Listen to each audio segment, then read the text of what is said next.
Chapter 10 A Warm Welcome.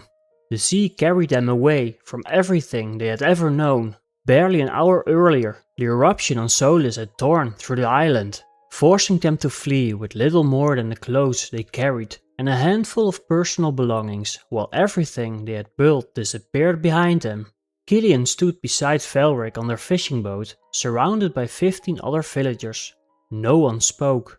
The crackling roar of the volcano had long faded behind them, replaced by a heavy silence, a silence filled with disbelief. Solus, their home, was gone, devoured by rivers of fire from a volcano that had slept for 1,000 years. The fleet of fishing boats drifted together on open water, the survivors clinging not just to their vessels, but to what little certainty remained. After some time the fishermen gathered, voices low and urgent. Food, shelter, survival. It didn't take long for them to agree. Let's go to Maroth, a neighboring city larger than Solus and far more developed. With fertile plains surrounding it, Maroth thrived not only on fishing but also on agriculture.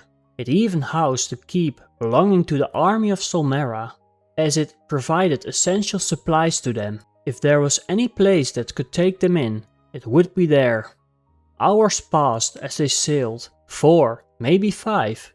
The sun began to dip towards the horizon, painting the sea in soft gold and fading crimson. Still, no one spoke much. Every person on those boats carried the same thought, what they had lost. Then a voice suddenly broke through the silence. "Maroth, I see it!" Caelion stepped forward, gripping the edge of the boat as he followed the man's gaze.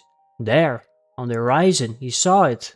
A village, larger than Solus, stretched along the coastline, and just beyond it, on a low hill to the right, stood a stone keep, solid and unmoving against the sky.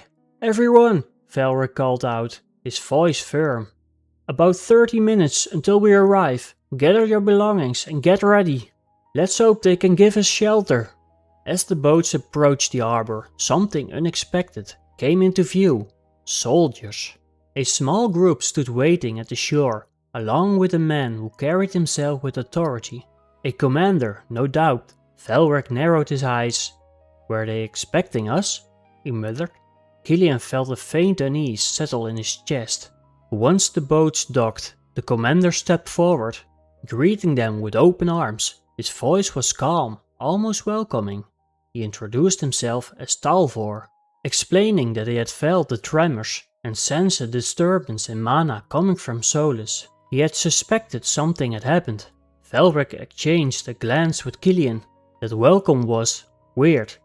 Velric murmured quietly, "The army isn't known for this kind of kindness." Caelion didn't respond, but the feeling in his chest lingered. As the villagers were led into Maroth, Caelion took in his surroundings. The village was beautiful in a way Solus had never been. Some streets, especially near the center, were paved with cobblestone, and the houses were built from both stone and wood, not just timber like back home. Yet, something felt off. The people of Maroth looked tired, worn, as if they had just come from long, exhausting work. The commander led them to an open clearing. "This will be your shelter for now," he said. "Our soldiers and townsfolk will help set up tents. Get some rest. Tomorrow we'll discuss what comes next." Velric watched him leave, his expression troubled. "Everything went too smoothly," Velric murmured. "We'll see what tomorrow brings," Caelion replied. Though Caelion wasn't entirely convinced himself. Once things settled, Caelion moved through the growing camp, searching. It took him a few minutes, but eventually, "Alena!" Relief washed over both of them as they found each other. For a moment, the chaos faded. They spoke quietly, exchanging what they had seen, what they had felt. The question lingered between them, unspoken yet heavy. Was the eruption connected to the temple? Neither of them had an answer. Together they helped set up tents for the others, working until the last light of day disappeared. By the time they finished, exhaustion had caught up to them both. That night Caelion lay in his makeshift bed, staring up to the canvas above him. The eruption, the temple, Vorin, Solus, everything had changed. His eyes slowly closed, his thoughts drifting into uneasy rest. Tomorrow would bring answers, or perhaps even more questions. What awaits them in Maroth, and was the fall of Solus truly just a coincidence?